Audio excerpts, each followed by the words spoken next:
환상이 끝나는 그 순간을 보여주고 있습니다. 가이사라에서 온 세 사람이 베드로가 머무는 집에 도착을 했죠. 그들은 로마 백부장 고넬료가 보낸 사람들이었다고 말씀에 나와 있습니다. 고넬료는 여러분들 잘 아시겠지만 이방인이었죠. 그래서 하나님을 경외하고 기도와 그 다음에 좋은 일을 막 실천하고 있는 그런 되게 좋은 사람이었어요. 근데 이방인이었던 거죠.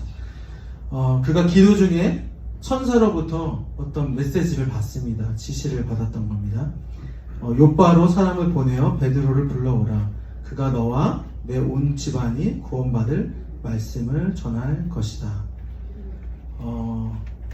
동시에 베드로가 성령의 음성을 듣는 모습을 우리가 말씀에서 볼 수 있습니다. 의심하지 말고 그들과 함께 가라. 이는 베드로에게 있어 되게 큰 또 도전이었던 거죠. 첫 번째는 그 환상을 보고 그 유대인이 갖고 있는 어떤 편견과 이 속에서는 부정한 음식이라고 생각했던 것들을 먹으라 하셨는데, 이제는 하나님께서 불러서 유대인으로서의 그 이방인의 집에 들어가라고, 으로는 되게 금기되었던 말씀이었던 거죠. 베드로가 가죠. 근데 그런 베드로의 모습이 어떻게 보면 유대인 성도들에게서는 되게 비판을 받을 만한 그런 모습이었는데, 어떻게 됐죠? 베드로는 순종하고 그 성령의 인도하심을 따라서 그 형제들과 함께 고넬료의 집으로 향하는 모습을 봅니다.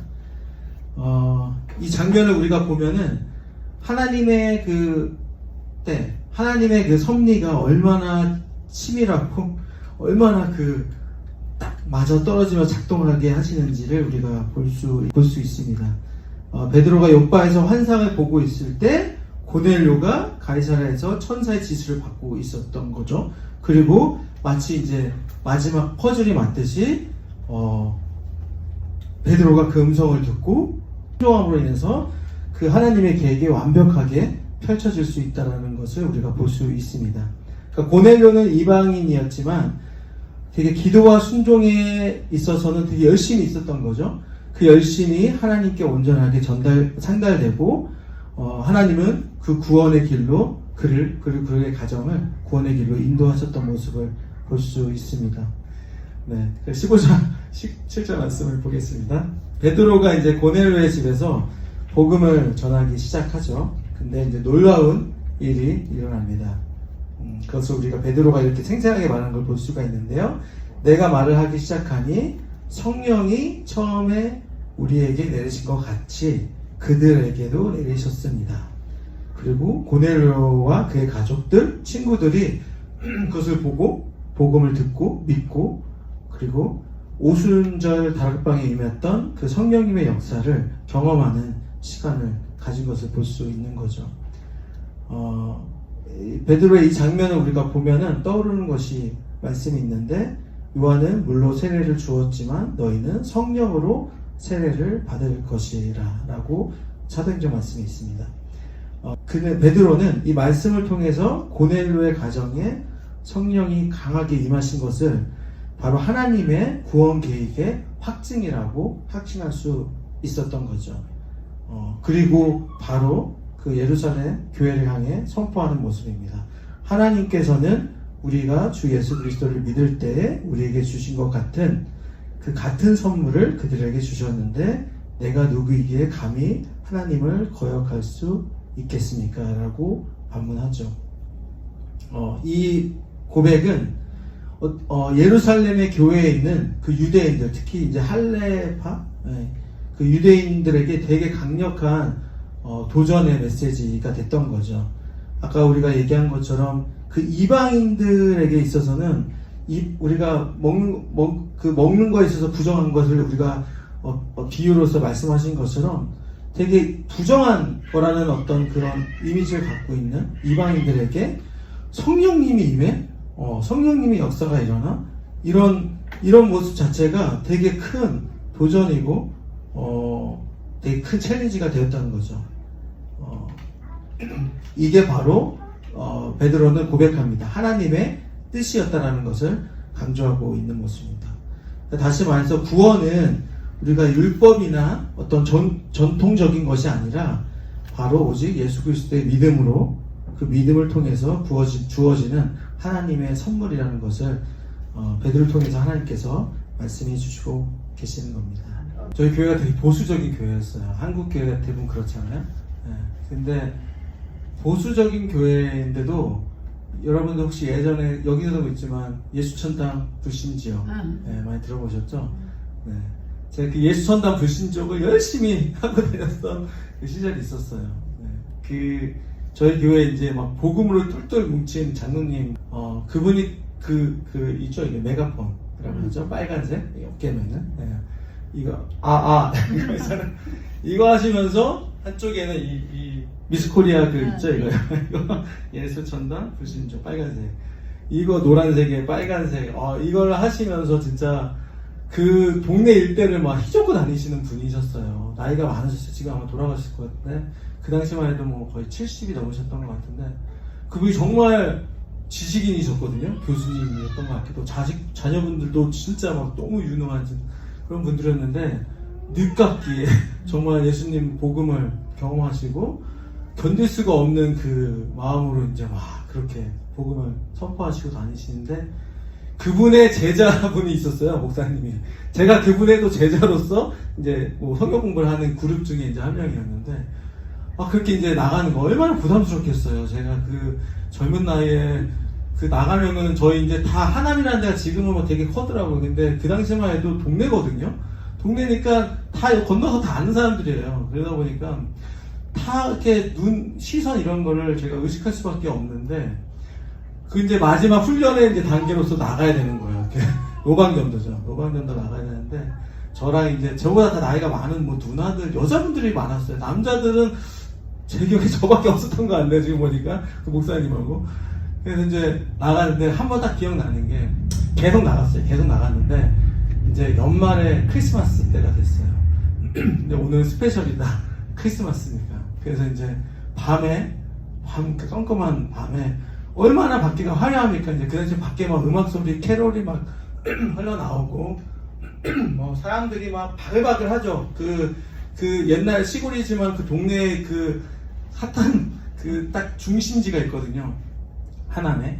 거기에 이제 막 사람들이 바글바글하게 걸어 다니는데 거기를 간다는 거예요. 그러니까 가기 전부터 심란한데 갔어요. 갔는데 와, 이제 제 기억에 한 8명이었던 것 같아요. 저희가 팀이 8명이었는데 사람이 그 많은 바글바글에 그 메가폰을 들고 삐 하는 거에 울리게 하는 거 있잖아요. 그리고 삐 엄청 크더라고요. 그러면서 이제 막 거기서 앰프 들고 막 외쳐대기 시작하는 거예요. 처음에 무조건 뭐 예수천당, 불신지요, 막 이러면서 이게 선포를 하는 거예요. 그냥 처음에는 무조건.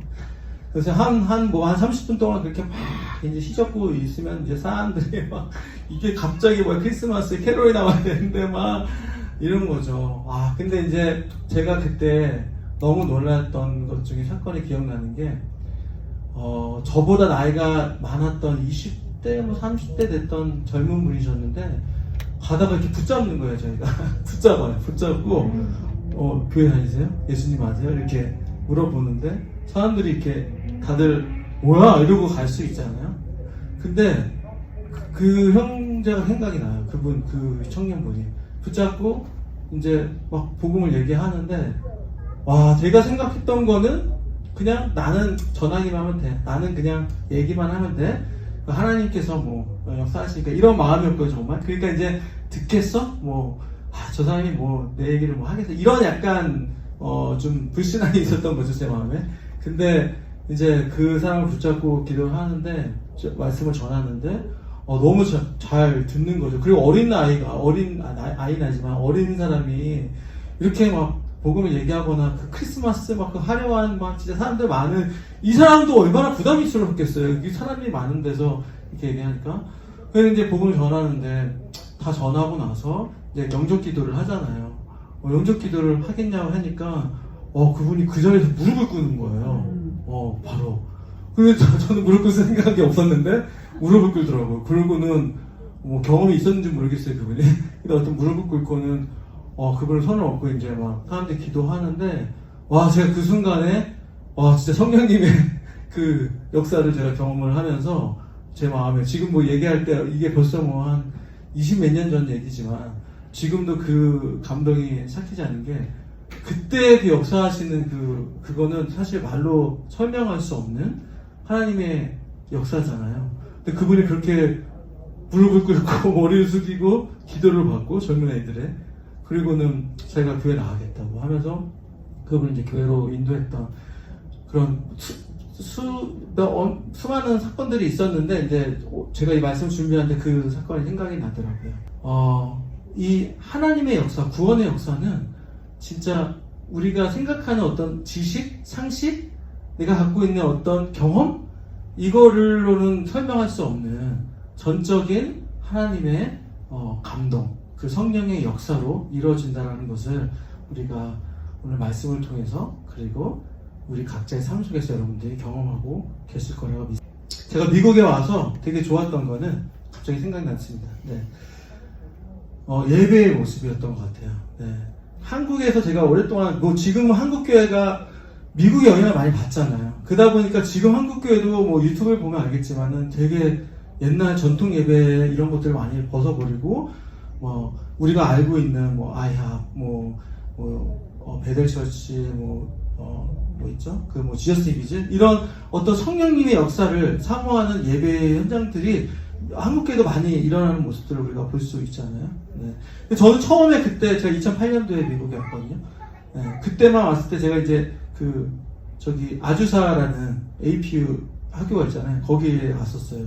근데 거기에 한 달에 한 번, 일주일에 한 번 금요일날 채플을 드리는 시간이 있는데 거기 이제 다민족의 아이들이 와서 이게 깃발을 막 흔들면서 그 예배했던 그런 거군요. 근데 제가 처음에 너무 놀랐어요. 이거 뭐 무슨 선교대회도 아니고 와 엄청 막 자유롭더라고요. 그러면서 한 찬양하고 예배하는데 와 막 잔치가 따로 없는 거죠, 진짜. 네, 그런 모습을 제가 보면서 와 너무 부럽다. 제가 딱 들었던 마음 첫 번째는 너무 부럽다 얘들.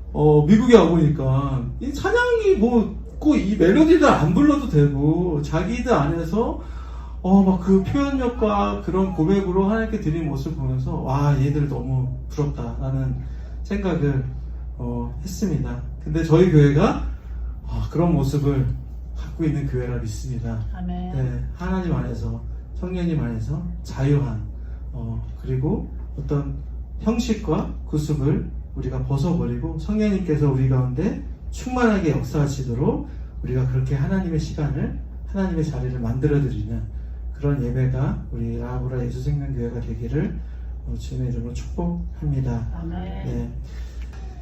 사랑하신 주님 감사합니다.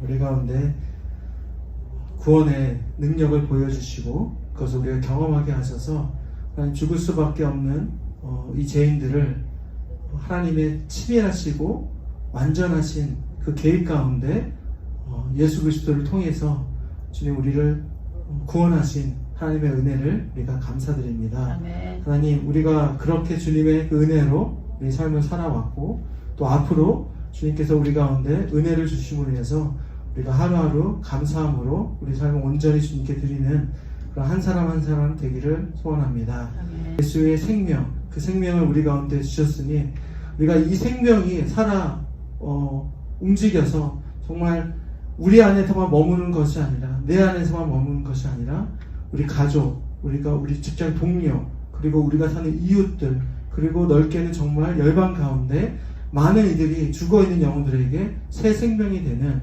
그런 귀한 생명력이 우리 가운데 일어날 수 있도록 주님 역사하여 주시옵소서. 아멘. 오늘 말씀 주시면 감사드립니다. 우리 또한 주님께서 주신 그 말씀대로 우리가 한 주 동안 승리할 수 있는 귀한 예수생명교회 성도님들 한 분 한 분 되실 수 있도록 주님 우리를 인도하여 주시옵소서. 아멘. 감사드리며 예수님의 이름으로 기도합니다. 아멘.